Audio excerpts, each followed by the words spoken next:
बिस्मिल्लाहिर्रहमानिर्रहीम। अस्सलाम वालेकुम। लर्न मैथ्स इन फन में आप सबको खुशामदीद।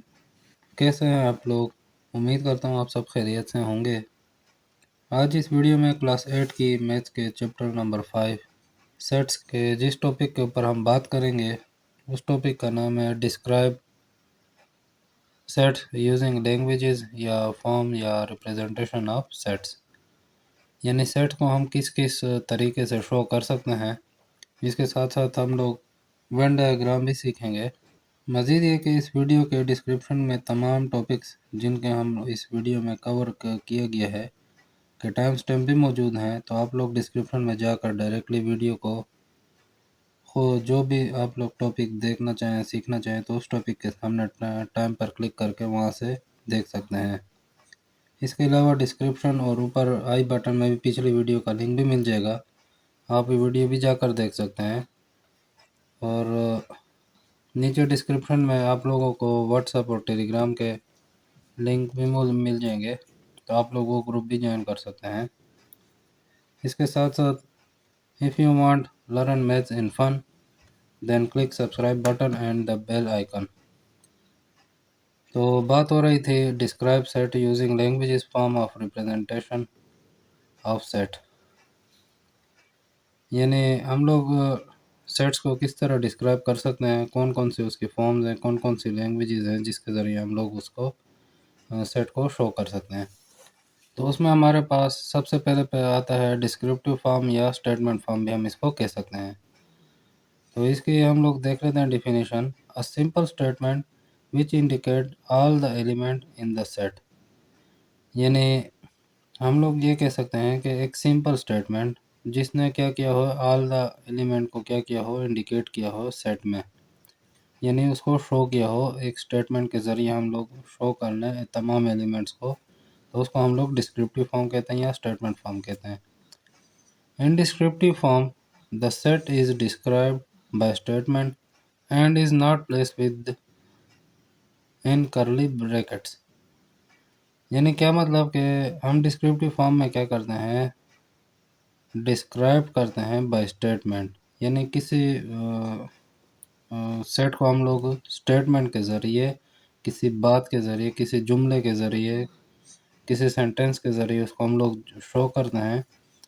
And is not placed with in करली ब्रैकेट्स, और हम लोग उसको करली ब्रैकेट्स में नहीं लिखते। In descriptive form we describe the property of the set by statement.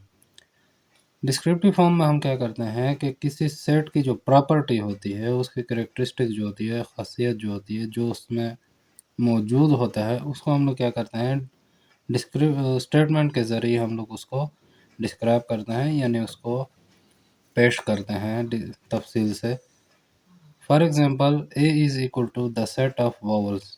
यानी इसका क्या मतलब कि हमारे पास एक सेट है जिसमें हमने तमाम वावल्स लिखे। अब वावल तब को सबको पता होता है कि इंग्लिश के जो अल्फ़ाबेट हैं उसमें ए ई आई ओ यू को हम लोग वावल्स कहते हैं।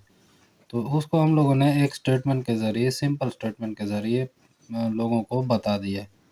बी है हमारे पास the set of natural number. अब नेचुरल नंबर भी सबको पता होता है कि 1 से स्टार्ट होता है और जाता जाए तो हमें ये नहीं पता कि कहाँ तक जा रहा है, तो इसमें तमाम नेचुरल नंबर आ जाते हैं 1 2 3 4 5, इस तरह तमाम नेचुरल नंबर हम लोग इसमें लिख लेते हैं। सी है हमारे पास the set of even number. अब इवन नंबर 0 2 4 6 8 इस तरह 10 12 14 इस तरह हम लोग लिखते जाएं, और ये हमें नहीं पता कि कहाँ तक लिखना है, बस हम लोगों ने सिर्फ ये बता दी कि ये जो सेट है वो इवन नंबर का है। तो इवन नंबर 0 से स्टार्ट हो रहा है, जो 2 पर पूरे पूरे तकसीम हुए हैं, तो ये बस चलता जा रहा है, तो ये जो सेट होगा ये इवन नंबर का होगा। इस तरीके से हम लोग स्टेटमेंट अगर हम लोग लिख लें तो ये हमारा डिस्क्रिप्टिव फॉर्म कहलाएगा, या इसको हम लोग स्टेटमेंट फॉर्म भी कह सकते हैं। इसके बाद अगली हमारे पास जो फॉर्म आ जाती है, लैंग्वेज आ जाती है, वो क्या है जिसमें हम सेट को हम शो कर सकते हैं, डिस्क्राइब कर सकते हैं, वो है टेबुलर फॉर्म या रोस्टर फॉर्म या लिस्टिंग मेथड भी उसको हम लोग कह सकते हैं। In tabular form we list all elements within the brackets and separate each element by using commas. यानी टेबुलर फॉर्म में हम क्या करते हैं, लिस्ट कर लेते हैं, उसको लिख लेते हैं। ऑल एलिमेंट्स, तमाम एलिमेंट्स को हम लोग लिखते हैं।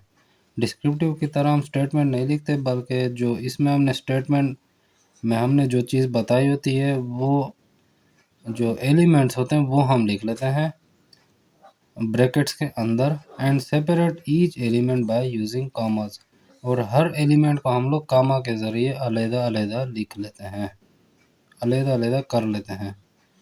इन टेबुलर और roster form all the elements of sets are listed within curly brackets and separated by commas।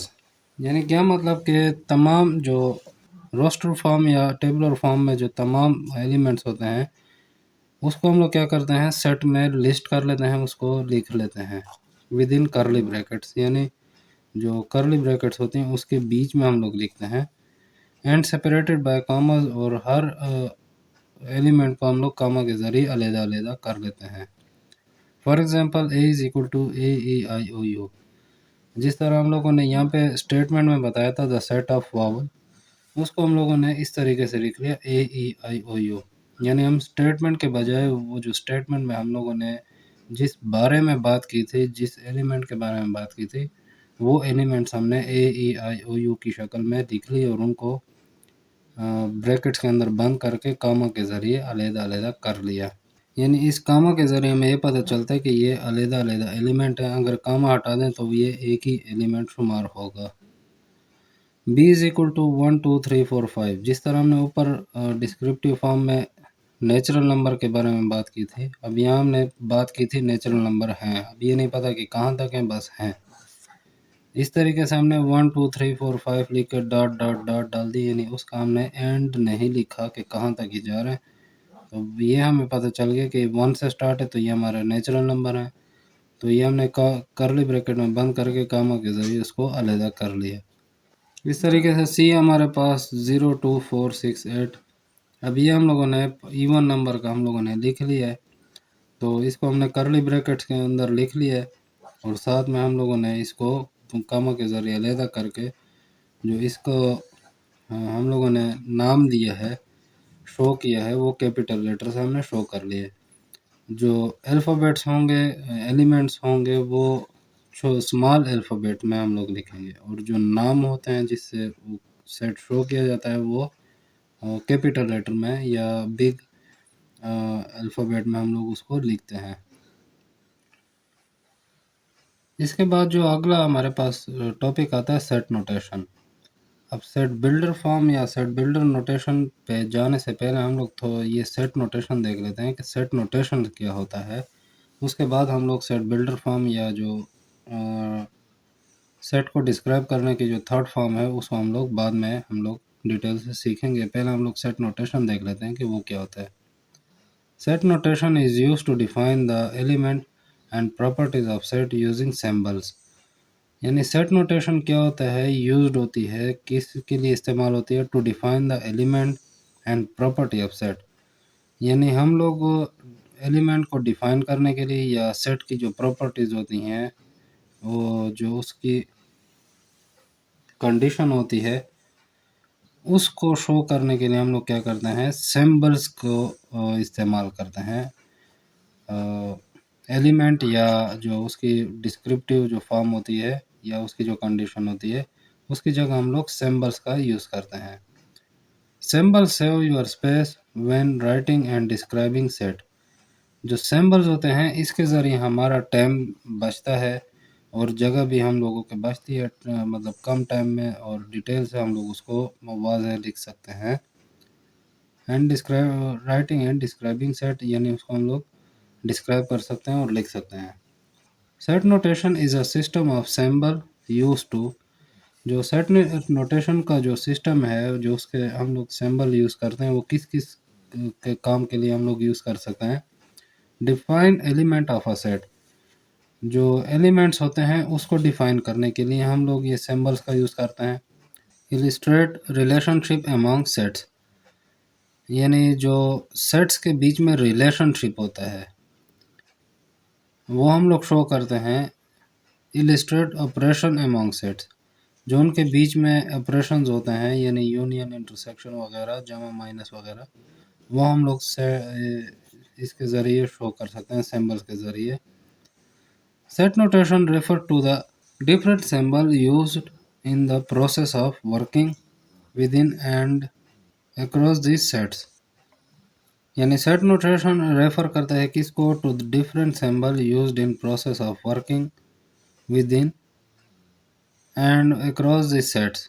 जो उसके हम लोग काम करते हैं, प्रोसेस ऑफ वर्किंग जो हम करते हैं ब्रैकेट्स के अंदर, एंड अक्रॉस दिस सेट, जो सेट के जो हम लोग काम करते हैं उसको हम लोग सिंबल के ज़रिए शो करते हैं। The simplest notation use to represent the element of set is the curly brackets. जो सबसे आसान और सबसे सादा जो वो है सेट नोटेशन है, वो क्या है? Represent the element of set in the curly brackets. यानी किसी एलिमेंट को आप कर्ली ब्रैकेट के अंदर शो करना है तो वो हमारा सबसे सिंपलेस्ट सेट नोटेशन होगा, यानी उसकी अलामत होगी। नोटेशन हम अलामत को भी कहते हैं, सिंबल्स को भी कहते हैं। For example A is equal to curly bracket start A B C D curly bracket बंद। यानी हम लोगों ने कर्ली ब्रैकेट्स के अंदर जो ये एलिमेंट्स को लिख लिया, तो ये जो कर्ली ब्रैकेट्स होती हैं ये हमारी सबसे सिंपलेस्ट नोटेशंस हैं। Here the set represented with capital letter and its element are denoted by small letters। यहाँ पे आप इस सेट में आप देख रहे हैं कि हम लोगों ने इस सेट को रिप्रेजेंट किया है, पेश किया लोगों के आगे दिखाने के लिए विथ कैपिटल लेटर, यानी उसको हम लोगों ने कैपिटल लेटर से उसका नाम हम लोगों ने शो कर दिया है। And its element are denoted by small letter, जो उसके जो एलिमेंट्स हैं उसको हम लोगों ने स्मॉल लेटर से शो किया है। Set notation can be broadly classified as for set representation and for the set operation. अब हमने जो ऊपर एक लफ्ज़ पढ़ा था इलिस्ट्रेट रिलेशन और इलिस्ट्रेट ऑपरेशन, तो यहाँ पे भी वही बात हो रही है कि set notation can be broadly classified for set representation and set operation. यानी सेट रिप्रेजेंटेशन और सेट ऑपरेशन ये दो तरीके हैं जिसके लिए हम ज़्यादातर ब्रॉडली हम लोग इन सेट नोटेशंस को हम लोग क्लासिफाई करते हैं, यानी उसको तकसीम कर लेते हैं, अलग-अलग कर लेते हैं। उसमें एक है सेट रिप्रेजेंटेशन और दूसरा है सेट ऑपरेशंस। तो सबसे पहले हम देख लेते हैं सेट रिप्रेजेंटेशन। यानी the set representation notation are, यानी सेट को रिप्रेजेंट करने के लिए कौन कौन से नोटेशन हम लोग यूज़ कर सकते हैं। सबसे पहले आता है हमारे पास यू का। ये यू को हम लोग इस तरीके से भी लिख सकते हैं या इस तरीके से भी लिख सकते हैं, और ये इस्तेमाल होता है यूनिवर्सल सेट के लिए। इसके बाद हम लोग दूसरा देख रहे हैं, हमारे पास ये ज़ीरो है, इसके ऊपर हमने क्रॉस लगाया हुआ है। ये हम इस्तेमाल करते हैं नल सेट के लिए या एम्प्टी सेट के लिए। इस तरीके से ये जो गोल सा ई हम लोग लिखते हैं, ये क्या इसका मतलब है? बिलोंग्स टू आर या इज़ एन एलिमेंट ऑफ। यानी हम लोग इसको बिलोंग्स टू या इज़ एन एलिमेंट ऑफ, ये हम लोग इसको पढ़ सकते हैं। ये जो हमारा जो गोल सा ई था इसके ऊपर हमने क्रॉस लगा दिया, तो इसका मतलब है डज नॉट बिलोंग टू और is not an element of. यानी ये बिलोंग नहीं करता या इसका मतलब ये एलिमेंट नहीं है। ये इस ई का मतलब आता है। इसके बाद ये जो हम निशान देख रहे हैं इसके नीचे ये लकीर भी है, इसका मतलब है ग्रेटर देन और इक्वल टू। यानी ये या ग्रेटर देन को शो करेगा या इक्वल को शो करेगा। यानी जो हम लोग लफ्ज़ इसके पहले या बाद में लिख लेते हैं इसका मतलब होता है कि ये या उससे बड़ा होगा या उसके बराबर होगा, यानी हम लोगों ने वो नंबर उसमें सेट में शो करना होता है। इसके बाद ये जो निशान है इसका मतलब है लेस देन और इक्वल टू। यानी इससे पहले जो लफ्ज़ हम लोग लेफ़्ट साइड पे लिखेंगे वो या छोटा होगा या उसके बराबर होगा, यानी उस लफ्ज़ के बराबर हम लोग लेंगे जो हम लोगों ने वहाँ पे लिखा होगा और वो छोटा नंबर यहाँ पे लिखा जाएगा। इसके बाद ये जो निशान आप देख रहे हैं इसको हम लोग इम्प्रॉपर सबसेट के लिए यूज़ करते हैं। यानी इसके ये जो सबसेट का निशान है इसके नीचे हम लोगों ने लकीर लगा दी, इसका मतलब इम्प्रॉपर सबसेट। इम्प्रॉपर सबसेट हमने पिछली वीडियो में पढ़ा था कि जो ओरिजिनल सेट के बराबर होता है, इक्वल होता है, इसको हम लोग इम्प्रॉपर सबसेट कहते हैं। ये जो निशान है, ये एक लकीर के दोनों तरफ तीर के निशान खुले हुए या ये मत की शक्ल में ये जो हमारे पास निशान है, इसको हम लोग इक्विवेलेंट टू कहते हैं। यानी कोई एक सेट दूसरे सेट के बराबर है तो इसको इक्विवेलेंट है, तो उसको हम लोग ये निशान या इस निशान के ज़रिए शो करते हैं। इसके बाद ये वाला जो हमारे पास यू का निशान आ रहा है, इसको हम लोग प्रॉपर सुपर सेट के लिए इस्तेमाल करते हैं। तो प्रॉपर सुपर सेट भी हमने पिछली वीडियो में सीखा था कि ऐसा सबसेट जिसमें एक एलिमेंट कम हो ओरिजिनल सेट से, तो वो प्रॉपर सबसेट कहलाता है। और इसके उलट अगर हम लोग ले लें, रिवर्स ले लें, तो ऐसा सुपर सेट जिसमें एक एलिमेंट ज़्यादा हो अपने सबसेट से, तो वो प्रॉपर सुपर सेट इसको हम लोग कहते हैं, और उसके लिए हम लोग ये निशान यूज करते हैं। इसके बाद ये जो सीधी लकीर है 90 डिग्री पे, इसको हम लोग कहते हैं such that are for which. इसका मतलब कि जैसा के, सच दैट का मतलब है जैसा के, या इसकी जगह हम लोग ये कॉलन का निशान भी इस्तेमाल करते हैं। ये डबल डॉट ऊपर नीचे हम लोग ये भी हम लोग इस्तेमाल कर सकते हैं इस लकीर के ज़रिए। इसका भी ये मतलब है such that are for which, जैसा के, जिसके लिए हम लोग यूज़ करते हैं। इसके बाद ये जो निशान है, इसका मतलब है ग्रेटर देन, यानी ये बड़े उसके लिए निशाने के लिए हम लोग इस्तेमाल करते हैं। इसके बाद ये वाला जो निशान है, इसको हम लोग लेस देन के लिए इस्तेमाल करते हैं। इसके नीचे लकीर नहीं है, ये नहीं, ये फिर इस तरह हो जाता है लेस देन और इक्वल टू। ये नीचे से लकीर हटा लें तो ये सिर्फ लेस देन के लिए इस्तेमाल होता है। इसी तरह अगर नीचे लकीर लगा लें तो ये ग्रेटर देन के लिए इस निशान के नीचे, और अगर ना लगाएं तो, और अगर लगा लें तो ये ग्रेटर देन और इक्वल टू के बराबर हो जाएगा। इसके बाद ये जो निशान है, ये उल्टा वी अगर हम लोग लिखते हैं तो इसका मतलब है एंड, और अगर सीधा वी लिख रहे हैं तो इसका मतलब है और। इसके बाद ये वाला जो निशान है, ये सिर्फ सी की तरह, इसको हम लोग प्रॉपर सबसेट कहेंगे। इसी के नीचे अगर हम लोग लकीर लगा दें तो वो इम्प्रॉपर सबसेट बन जाएगा। इसके बाद ये जो निशान है, यानी इम्प्रॉपर के ऊपर हम लोगों ने क्रॉस लगा दी, तो इसका मतलब है नॉट अ सबसेट। इसके साथ साथ हम लोग जो ये दाल की शक्ल में हम लोग लिख रहे हैं, इसको हम लोग सुपर सेट कहेंगे। इसी के नीचे लकीर लगा दें तो प्रॉपर सुपर सेट बन जाएगा। इसके बाद जो ये कर्ली ब्रैकेट होती है, ये हम किसी सेट को डिनोट करते हैं, यानी किसी सेट को हम लोग इसके अंदर हम लोग लिखते हैं। तो ये जो सिंबल से कुछ हम लोगों ने सिंबल यहाँ पे पढ़े हैं, ये सेट को रिप्रेजेंट करने के लिए हम लोग ये सिंबल यूज़ करते हैं। इसके बाद जो दूसरा हमारे पास आ रहा है, the set notation for operation across sets are.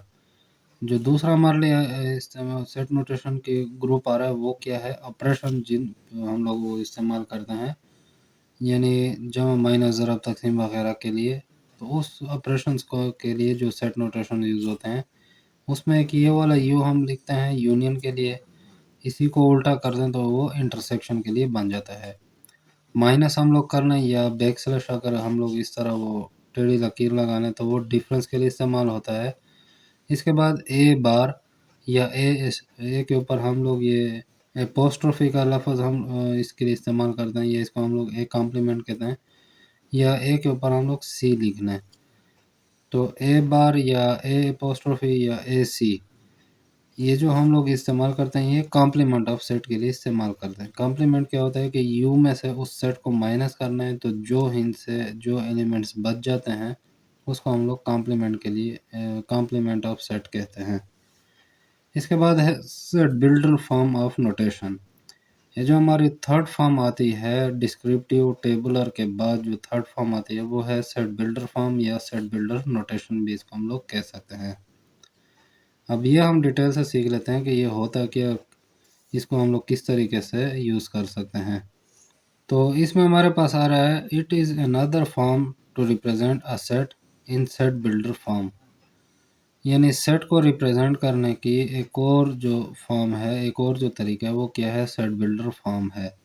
इसमें हम लोग देखते हैं, instead of listing the element, element को लिस्ट करने के बजाय कॉमन रोल कैरेक्टरिस्टिक्स और formula is written in the shortest possible form that describe the element of the set। इसमें हम लोग एलिमेंट को लिस्ट करने के बजाय या स्टेटमेंट में लिखने के बजाय हम लोग क्या करते हैं, कोई कॉमन रूल इसके लिए इस्तेमाल करते हैं, या कैरेक्टरिस्टिक्स या फार्मूला हम लोग लिख लेते हैं। Is written in the shortest possible form. जो उस सेट की कंडीशन होती है, जो उस सेट का कैरेक्टरिस्टिक्स होता है, जो उस सेट का हम लोग प्रॉपर्टी होती है, या उसका जो हम लोग कोई फार्मूला लिख लेते हैं सबसे शॉर्टेस्ट पॉसिबल फॉर्म में, यानी सबसे छोटी हालत में हम लोग उसको लिख लेते हैं, जो क्या करता है, describe the element of set, यानी उस एलिमेंट के उस सेट के जो एलिमेंट होते हैं उसको वो शो करती है। वो कॉमन रूल या कैरेक्टरिस्टिक या फार्मूला या हम लोगों ने जो कंडीशन या प्रॉपर्टी जो हम लोग लिखते हैं वो उस एलिमेंट को शो करती है। The set is expressed in the form of rule. ये जो सेट होता है इसको हम एक्सप्रेस करते हैं फॉर्म ऑफ रूल, यानी किसी रूल के ज़रिए, किसी कंडीशन के ज़रिए हम लोग उसको शो करते हैं। If set are describe by using a common property of all its element is called a set builder form. If set is describe by using common property, यानी अगर हम लोग सेट को डिस्क्राइब करें बाय यूजिंग कॉमन प्रॉपर्टी, किसी एक मखसूस property के लिए की उसमें शक्ल में। अब वो मखसूस प्रॉपर्टी हम क्यों यूज़ करते हैं, ऑफ ऑल इट्स एलिमेंट, यानी उस एलिमेंट्स को, तमाम एलिमेंट को शो करने के लिए इस प्रॉपर्टी को यूज़ किया जाता है। तो ऐसी हालत को हम लोग क्या कहेंगे, called set set builder form, यानी हम लोग सेट बिल्डर फॉर्म उसको फिर कहेंगे। A letter showing all the properties of the element, यानी एक लेटर अगर हम लिख लें और वो शो कर रहा हो प्रॉपर्टीज ऑफ द एलिमेंट, यानी उस एलिमेंट की जो करेक्टरिस्टिक्स होती हैं या उसकी प्रॉपर्टीज जो होती हैं, कंडीशन जो होती है, जिस जो उसकी वजह होती है उसको शो करता हो वो लेटर ऑफ द सेट, यानी सेट में, तो इसको हालत को भी हम लोग क्या कहेंगे, सेट बिल्डर कहेंगे। In this form element of the sets are not listed, इसमें हम लोग एलिमेंट नहीं लिखते, but those are represented by some common property, किसी मखसूस प्रॉपर्टी के लिए की शक्ल में हम लोग उसको लिखते हैं। अब वो मखसूस प्रॉपर्टी क्या है, A is equal to x such that property of x, या हम लोग इसको लिख सकते हैं A is equal to x such that property of x. यानी क्या मतलब कि हम लोग या ये कॉलन इस्तेमाल कर सकते हैं जैसे हम लोग पहले पढ़ चुके थे सेट नोटेशन में, या हम लोग ये सीधी लकीर को यूज़ कर सकते हैं। अब इसका क्या मतलब कि ये जो x है ये हमारे पास वेरिएबल को शो करता है, या इसको हम लोग तमाम एलिमेंट्स के लिए भी ये x यूज़ करते हैं। इस कॉलन का या इस लकीर का ये मतलब है सच दैट। इसके बाद जो p ऑफ x है इसका मतलब है प्रॉपर्टी ऑफ x या प्रॉपर्टी ऑफ सेट, यानी उस सेट में क्या बताया गया है, ये एलिमेंट्स क्या हैं, वो चीज़ हम लोग ये शो करते हैं। प्रॉपर्टी का मतलब है या कैरेक्टरिस्टिक्स का ये मतलब है, या वो कॉमन रूल जो हम लोग बार बार लफ्ज़ पढ़ रहे हैं, ये जो प्रॉपर्टी होती है ये शो करती है कि ये जो एलिमेंट्स हम लोग शो कर रहे हैं ये हैं क्या चीज़, वो वजह हम लोग बताते हैं। तो फ़र्ज़ करें हमारे पास बी सेट हम लोग एक बना रहे हैं एक्स सच दैट एक्स में बिलोंग्स टू एन। अब ये जो एक्स है ये हम लोग यूज़ कर रहे हैं तमाम एलिमेंट्स के लिए, सच दैट जैसा कि ये जो तमाम एलिमेंट्स हैं ये क्या करते हैं, बिलोंग्स टू एन। अब ये जो हमने एक्स बिलोंग्स टू एन लिखा है ये हमने इसकी प्रॉपर्टी शो कर दी है, और ये जो एलिमेंट्स हैं ये क्या है, तमाम के तमाम ये इसकी हमने प्रॉपर्टी बता दी कि वो बिलोंग करते हैं नेचुरल नंबर्स से। या फ़र्ज़ करें हमारे पास एक सी सेट आता है x such that x belongs to E, यानी तमाम एलिमेंट्स जैसे कि ये जितने भी एलिमेंट्स हैं ये बिलोंग्स करते हैं ई, यानी इवन नंबर सेट से। यानी इसमें हम लोगों ने प्रॉपर्टी ऑफ एक्स बता दी कि जो एक्स है किस चीज़ से ताल्लुक़ करता है, इवन नंबर से बिलोंग्स करता है। ये जो है ये इसका वो कॉमन रूल है या कैरेक्टरिस्टिक्स है या फार्मूला है, या हम लोग इसको कंडीशन या प्रॉपर्टी कुछ भी आप लोग ये नाम दे सकते हैं, ये हमने यहाँ पे शो कर दी सिंबल्स के ज़रिए। यानी ये हम लोगों ने वो ना इस तरीके से इसमें एलिमेंट को लिस्ट किया, ये ना इस तरीके से हमने डिस्क्रिप्टिव में लिखा है, हमने सिर्फ सिंबल्स के ज़रिए इसको शो कर दिया है। अब फॉर एग्जांपल हम लोग ये देख लेते हैं a इज इक्वल टू 1 2 3 4 5 6। अब ये हम देख रहे हैं कि ए सेट हमने लिए है, उसमें हमने कुछ नंबर लिख दिए हैं।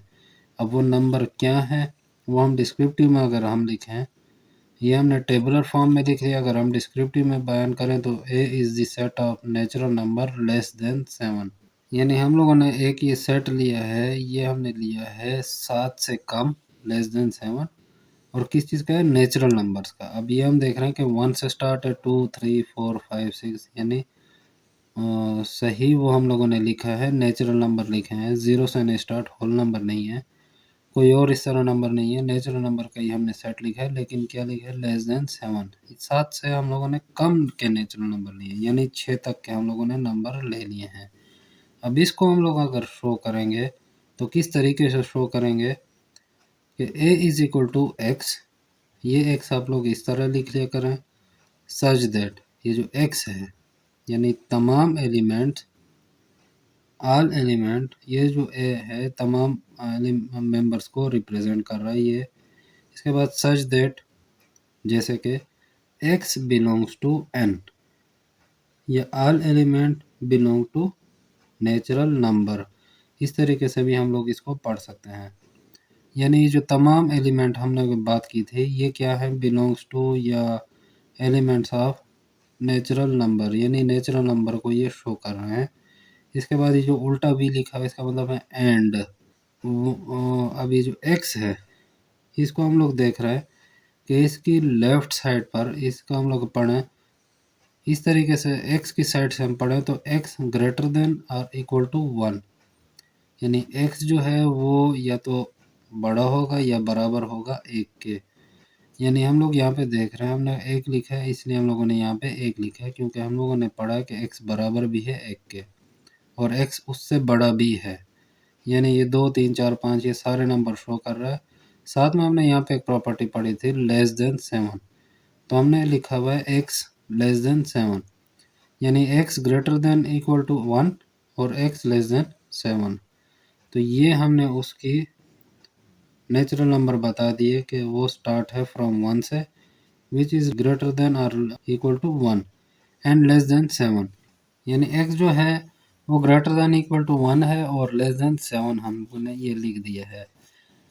तो इस तरीके से आप लोग इसको शो कर सकते हैं कि हम लोगों ने ये लिख लिया कि x such that x belongs to n। अब ये अगर हम लिख लेते तो इसका मतलब है कि ये नेचुरल नंबर से बिलोंग करते हैं तमाम एलिमेंट। अब कहाँ तक जा रहे हैं ये नहीं पता, लेकिन हम लोगों ने ये फाइनाइट सेट लिया है एक, इसमें हम लोगों ने देखा है कि वो 7 से कम है, तो ये शर्त भी हमने लिख दी एंड और एक जो है वो छोटा है या बराबर है x के और x जो है वो छोटा है 7 से। इसके बाद हम लोगों ने क्या किया है, b is equal to A E I O U, तो हम लोग लिखते हैं कि x such that x is a vowel in English alphabet. अब ये वोवेल इन इंग्लिश अल्फ़ाबेट, इसके लिए कोई मखसूस सिंबल तो है नहीं, तो इसलिए हम लोगों ने स्टेटमेंट ही लिख दिया है। तो ये जो हमारा आ रहा है ये क्या है, सेट बिल्डर फॉर्म में आ गया है। अब इसको हम लोग देख सकते हैं, set builder notation has general form of variable and descriptive statement.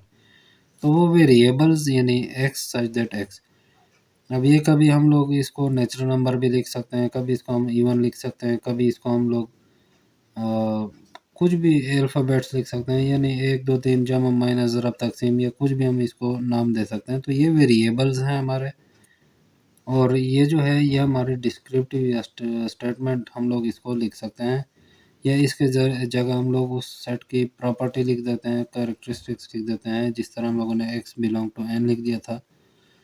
तो ये हमारा प्रॉपर्टी ऑफ सेट आ जाती है और ये हमारी वेरिएबल्स आ जाते हैं। ये डिस्क्रिप्टिव है, ये वेरिएबल्स हैं, तो इसके मिलाप को भी हम लोग सेट बिल्डर नोटेशन कहते हैं। जैसे कि अभी हम लोगों ने सेट बिल्डर नोटेशन में हम लोगों ने देख लिया था कि ये कुछ एग्जांपल हमने देखी थी, तो अभी हम देख लेते हैं कि इसका मतलब क्या है, यानी ये किस चीज़ के लिए इस्तेमाल होता है। अब हम लोग सेट बिल्डर फॉर्म या सेट बिल्डर नोटेशन की एक छोटी सी डिफिनीशन देख लेते हैं। उसमें कहते हैं set builder notation has general form of variables and descriptive statement. यानी क्या मतलब कि जो हमारा सेट बिल्डर नोटेशन का जो सेट होगा वो क्या होगा, वो वेरिएबल्स और डिस्क्रिप्टिव स्टेटमेंट का मुश्तमिल होगा या उस पर मजमूआ होगा। उसमें वेरिएबल्स और डिस्क्रिप्टिव स्टेटमेंट हम लोग लिखते हैं। अब जैसा कि हम लोग यहाँ पे देख रहे हैं कि A is equal to x such that P of X. अब इसका क्या मतलब, इसका ये मतलब है कि हम लोगों ने जैसे पढ़ा था कि जो सेट बिल्डर नोटेशन है वो हमारा वेरिएबल्स और डिस्क्रिप्टिव स्टेटमेंट पर मुश्तमिल होता है। तो ये जो एक्स है ये हमारा वेरिएबल है। अब वेरिएबल क्या होता है, वेरिएबल उसे कहा जाता है जिसकी वैल्यू चेंज हो सकती है। यानी यहाँ पे हम लोग एक्स वाई जेड कुछ भी लिख सकते हैं, ए बी सी कुछ भी हम लोग लिख सकते हैं एक्स वाई जेड।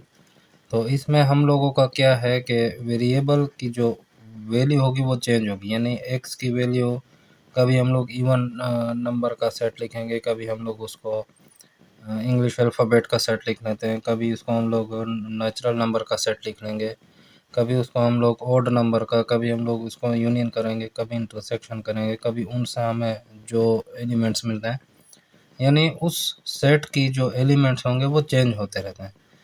तो जो सेट के जो एलिमेंट्स होंगे उन सब एलिमेंट्स को हम लोग इस एक्स के ज़रिए शो करते हैं।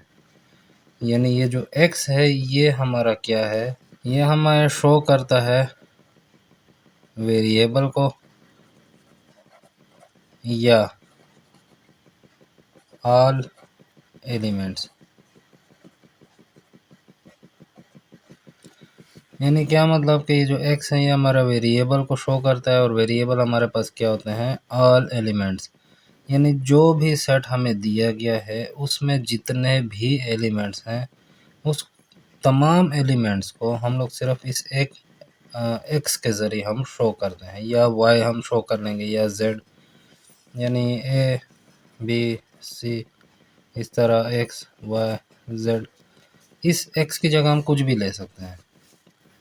तो ये तो हम लोग सिर्फ A B C X Y Z हम अलजेब्रा में पढ़ते हैं कि ये वेरिएबल के लिए हम लोग यूज़ करते हैं, यानी उनकी वैल्यू चेंज होती रहती है। तो ये तमाम एलिमेंट्स को शो करता है, तो इसकी जगह कुछ भी ले सकते हैं। तो जो भी सेट होगा उसको हम लोग यहाँ पे एक्स की जगह पढ़ेंगे ऑल एलिमेंट्स। अब ये जो डबल कोलन है इसका तो हम लोगों ने सेट नोटेशन में भी हमने पढ़ा था कि इसको हम लोग कहते हैं सच दैट। यानी ये जो हमारे पास ये दो कॉलन है इसको हम लोग कहते हैं सच दैट, यानी जैसा के। और इसके बाद ये पी ऑफ एक्स, इसका क्या मतलब कि इसमें हम लोग शो कर रहे हैं show the property of set. Property of set का क्या मतलब कि उस सेट की कैरेक्टरिस्टिक्स क्या हैं, वो सेट किस चीज़ का बना हुआ है। यानी उस सेट में जो एलिमेंट्स हैं वो किस चीज़ से ताल्लुक़ रखते हैं।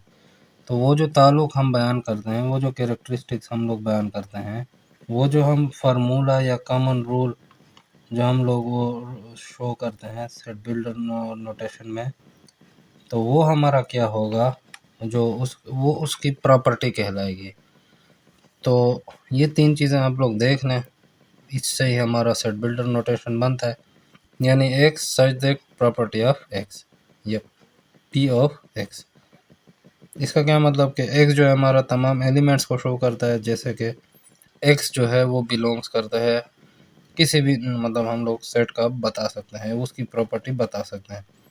इससे भी यही मतलब है, ये हमारा वेरिएबल हो जाएगा, वेरिएबल ये हमारा सच दैट, और ये हमारी प्रॉपर्टी ऑफ सेट कहलाएगा। अब इसकी हम एग्जांपल देख लेते हैं कि बी इज इक्वल टू, हमारे पास बी सेट है, all element such that x belongs to N. यानी हम लोग इसको किस तरह पढ़ेंगे, B is the set of all element such that X belong to natural number. यानी एक्स जो हमारा है वो नेचुरल नंबर को शो कर रहा है। अब ये जो इसकी एक्स हमने बताया ये तमाम एलिमेंट्स के नहीं, और वो तमाम एलिमेंट्स क्या हैं, नेचुरल नंबर को से ताल्लुक़ रखते हैं। तो नेचुरल नंबर हमारे पास 1 से स्टार्ट होता है, तो इसका ये मतलब कि एक्स जो है वो 1 2 3 4 5 6 ये पूरे का पूरा सेट जो होगा वो हम लोग इस एक्स का बयान कर रहे हैं कि वो जो एक्स है वो तमाम नेचुरल, वो उस सेट में तमाम के तमाम नेचुरल नंबर मौजूद हैं। इस तरह हमारे पास सी सेट है, सी इज़ इक्वल टू, इसको हम पढ़ेंगे C is the set of all element such that all x belongs to E. E हमारे पास इवन नंबर को शो करता है। तो इस सेट में जो जितने भी वेरिएबल हैं वो तमाम के तमाम वेरिएबल क्या होंगे, इवन सेट को शो कर रहे होंगे, यानी वो इवन नंबर से ताल्लुक़ रखते होंगे। अब इवन नंबर हमारे पास 0 2 4 6 8 10 इस तरह चलता जाएगा। तो ये जो जितने भी एलिमेंट्स होंगे इनका असल में हमें एंड नहीं बताया गया। तो जिसमें हमें एंड बताया गया हो तो हम लोग वो प्रॉपर्टी भी शो करते हैं, लेकिन यहाँ पे हमें एंड नहीं बताया गया, ये इनफाइनाइट सेट को शो कर रहा है, ये नेचुरल नंबर भी और ये इवन नंबर भी। इसलिए हम लोग बस सिर्फ इतना ही लिख देते हैं कि तमाम एलिमेंट जो हैं वो या तो नेचुरल नंबर है या इवन नंबर है। इस तरह जो भी सेट होता है इनफाइनाइट हम सिर्फ वही शो कर देते हैं। अब फ़र्ज़ करें हमारे पास एक एग्जांपल है जो फाइनाइट सेट की है, वो है a इज़ इक्वल टू 1 2 3 4 5 6। अब इसमें हम लोग पढ़ रहे हैं कि a is a set of natural number less than 7। यानी इसका क्या मतलब कि हम लोगों ने एक सेट लिया है जो कि नेचुरल नंबर पर मुश्तमिल है। अगर ये 0 से स्टार्ट होता तो होल हो जाता, लेकिन ये 1 से स्टार्ट है तो नेचुरल नंबर का है, और ये 1 2 3 4 पॉजिटिव नेचुरल नंबर है। तो ये हमारे पास 6 तक है, तो इसका मतलब कि 7 से कम का हम लोगों ने एक सेट बनाया हुआ है। या इसको हम लोग इस तरह भी पढ़ सकते हैं, A is the set of natural number is equal to 6 less than और इक्वल टू 6। तो ये भी हमारा आ सकता है। तो हम लोग यहाँ पे 6 लिख लेंगे, या अगर हम लोग इस तरह लिख लें लेस देन 7 तो कोई गलत बात नहीं है। तो इसको हम शो किस तरह करेंगे, now A is a set of all element such that X belong to natural number. अब ये देखना हम लोगों ने सेट बनाया नेचुरल नंबर का, और ये तमाम के तमाम जो एलिमेंट्स हैं ये हमें ऑल एलिमेंट हैं वो क्या हैं, बिलोंग करते हैं नेचुरल नंबर से। यानी ये जो ऑल एलिमेंट है ये हमारा बिलोंग कर रहा है नेचुरल नंबर से। And X greater than equal to 1, या इसको हम पढ़ लेंगे 1 less than equal to X less than 7। हम लोगों ने पढ़ा था कि लेस देन 7 है, या इसको अगर हम पढ़ते greater less than equal to 6 तब भी हमारा बराबर होता। तो यहाँ पे हमने लेस देन 7 लिखा है, तो इसको हम लोगों ने लेस देन 7 लिखा है, यानी इसके नीचे हम लोगों ने लकीर नहीं लगाई। तो इसका मतलब होगा कि 7 से कम के हिस्सों पर ये मुश्तमिल है। अगर हम लकीर लगा देते तो यहाँ पे 7 हम लोगों को शो करना पड़ता। तो इसको हम इस तरह भी पढ़ सकते हैं। असल में हम लोग एक्स को इसलिए बीच में लिखते हैं, जिस तरह हमने नंबर लाइन पे देखा था कि जो राइट साइड पर होंगे वो पॉजिटिव नंबर होंगे और वो ग्रेटर नंबर होंगे, ग्रेटर नंबर को शो करेगा, और जो हमारे लेफ़्ट साइड पर होंगे वो क्या होंगे, वो नेगेटिव नंबर होंगे, नेगेटिव, और वो किसको शो करते होंगे, लेस या स्मॉलर नंबर्स को। तो x के जो लेफ़्ट साइड पे होंगे वो स्मॉलर लिखेंगे, और x के जो राइट साइड पे लिखेंगे वो ग्रेटर लिखते हैं। तो x जो है अगर x की साइड से हम पढ़ें तो x greater than equal to 1, यानी x जो नंबर हैं वो या बड़े होंगे या बराबर होंगे 1 से, और x की साइड से अगर हम यहाँ पे पढ़ें तो x लेस देन 7। तो ये उम्मीद है आप लोगों को समझ आ गई होगी। इसके बाद अगला टॉपिक आता है हमारे पास वेन डायग्राम। वेन डायग्राम क्या होता है, A Venn diagram is a pictorial representation of set which are used to show relationship between the set and operation performed on them. यानी वेन डायग्राम क्या होता है? पिक्टोरियल यानी तस्वीरी रिप्रेजेंटेशन होती है, तस्वीरों के ज़रिए हम इसको शो करते हैं। किसको? सेट को।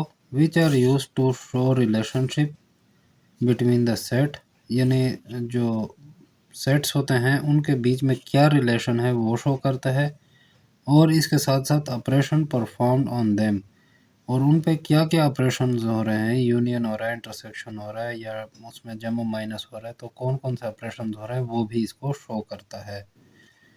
अब इसमें क्या क्या होता है? The universal set is represented by the rectangular. जिस तरीके से हमने पढ़ा था, यूनिवर्सल सेट जो होता है, टाइप्स ऑफ सेट में हमने पिछली वीडियो में सीखा था कि जो यूनिवर्सल सेट होता है उसको हम पेरेंट सेट भी कहते हैं। तो वो सबसे बड़ा सेट होता है, उसको हम लोग क्या करते हैं? रेक्टेंगुलर में शो करते हैं। And its subsets are represented by circle. और जो उसके सबसेट बनते हैं, जो उससे छोटे छोटे सेट निकलते हैं, जो उसके नीचे जितने भी सबसेट बनते हैं, उसको हम लोग क्या करते हैं? सर्कल के ज़रिए शो करते हैं। किस तरीके से? पहले पहले हमारे पास आता है यूनियन। अब यूनियन को हम किस तरीके से शो करते हैं? ये जो हमने एक रेक्टेंगुलर बना लिया, इसको हम लोगों ने यू से शो कर दिया, और जो इसके अंदर हम लोगों ने ये जो सर्कल बनाए हैं, ये दो इस यूनियन के यूनिवर्सल सेट के ये दो सबसेट्स हैं, तो उसको हम लोगों ने शो किया है सर्कल से। अब हमारे पास ए यूनियन बी शर्त आ रही है, तो ए यूनियन बी का मतलब, इसमें हम लोग किस तरीके से नंबर्स को शो करते हैं या एलिमेंट्स को शो करते हैं कि फर्ज करें ए यूनियन बी कर रहे हैं। अब ए यूनियन बी से जो हमें सेट एक मिलेगा, तो वो उसमें जो नंबर शो होंगे वो इन दोनों के बराबर होंगे।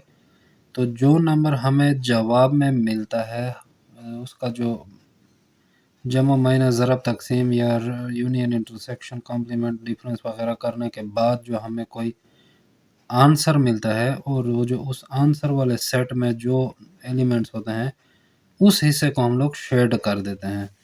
फ़र्ज़ करें ए यूनियन बी के बाद हमें एक सेट मिलता है जिसमें हमें ए और बी के दोनों के जो एलिमेंट्स होते हैं वो एक जगह पे मिलते हैं, तो वो इन दोनों के बराबर का सेट होता है। तो इसलिए हम जो इन दोनों के जो एलिमेंट्स होते हैं उनको हम लोग शेड दे देते हैं, यानी ए और बी दोनों सबसेट्स को हम लोग शेड दे देते हैं।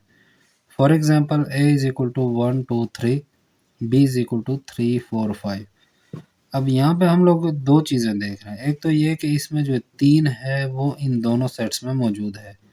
तो हम लोगों ने पहले तो ये रेक्टेंगुलर में यू को शो कर दिया कि ये हमारा रेक्टेंगुलर जो है यू सेट है, यूनिवर्सल सेट है। इसके बाद हम लोगों ने दो सर्कल बना लिए इस तरीके से कि उनमें यहाँ पे आप ये देख रहे हैं कि ये वाला हिस्सा बन रहा है, ये बी सेट का बन रहा है, और ये जो हिस्सा बन रहा है ये ए सेट का बन रहा है। यानी ये हमारा ए सेट है और ये हमारा बी सेट है। तो ये जो हिस्सा ऐसे आ रहा है ये हमारा बी सेट को शो कर रहा है, और ये जो हिस्सा आ रहा है ये ए सेट को हमारे शो कर रहा है, क्योंकि ये ए सेट के साथ है। तो ए सेट में हमने 1 2 3 लिख दिया, और ये जो बी में 3 4 5, तो 3 जो है वो बी के साथ भी, इसलिए हम लोगों ने बी को भी इधर ऊपर इसके ऊपर ही लिया है। तो इन दोनों को हमने मिला के 3 को एक जगह पे लिख दिया, और ए सेट में 1 2 और बी में हम लोगों ने 4 5 लिख दिया। अब ए यूनियन बी से जो आएगा वो 1 2 3 4 5 के बराबर होगा, यानी वो इन दोनों के बराबर होगा। तो 1 2 3 4 5 जिसमें है वो सारे का सारा हम लोगों ने शेड दे दिया, यानी ए बी को हम दोनों को हम लोगों ने शेड दे दिया। इस तरीके से इंटरसेक्शन हमारे पास आ जाता है। इंटरसेक्शन में हम लोग क्या करते हैं कि जो इंटरसेक्ट करने के बाद, यानी इन दोनों को मिलाने के बाद जो कॉमन हमारे पास एलिमेंट निकलता है उस हिस्से को हम लोग शेड दे देते हैं।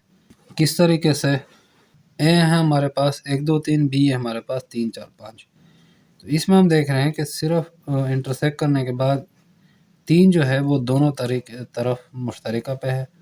तो हम लोगों ने ये जो दायरा बना लिया है दोनों से, तो इसके जवाब में हमें सिर्फ 3 मिलता है। तो 3 हमारे पास ए के सेट में भी मौजूद है और बी के सेट में भी मौजूद है, तो एक दूसरे के ऊपर ला के हम लोगों ने इन दोनों को मिला लिया और इसमें जो 3 है वो मुश्तरका हमारे पास आ रहा है।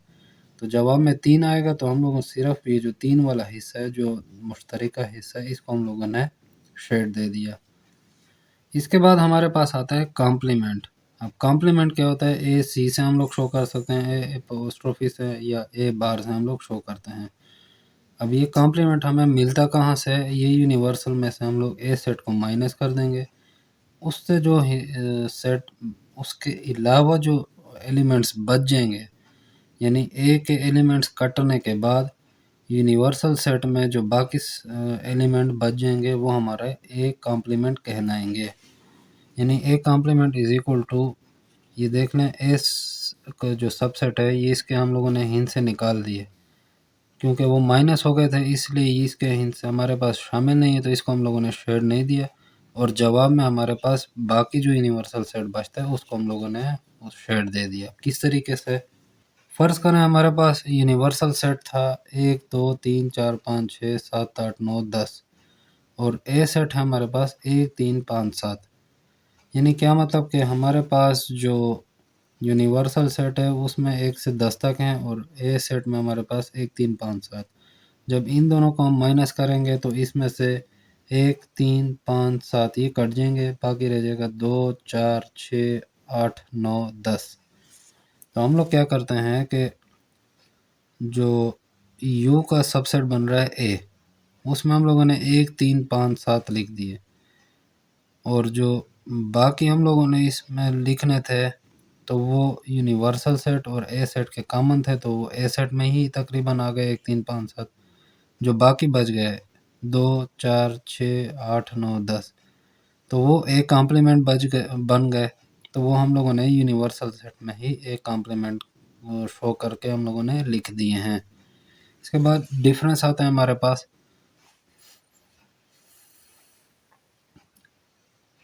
डिफरेंस क्या होता है कि हमारे पास दो सबसेट हैं ए और बी, यूनिवर्सल सेट के दो सबसेट हैं ए और बी, तो ये जो आ जाएंगे ये एक दूसरे के साथ आ जाएंगे।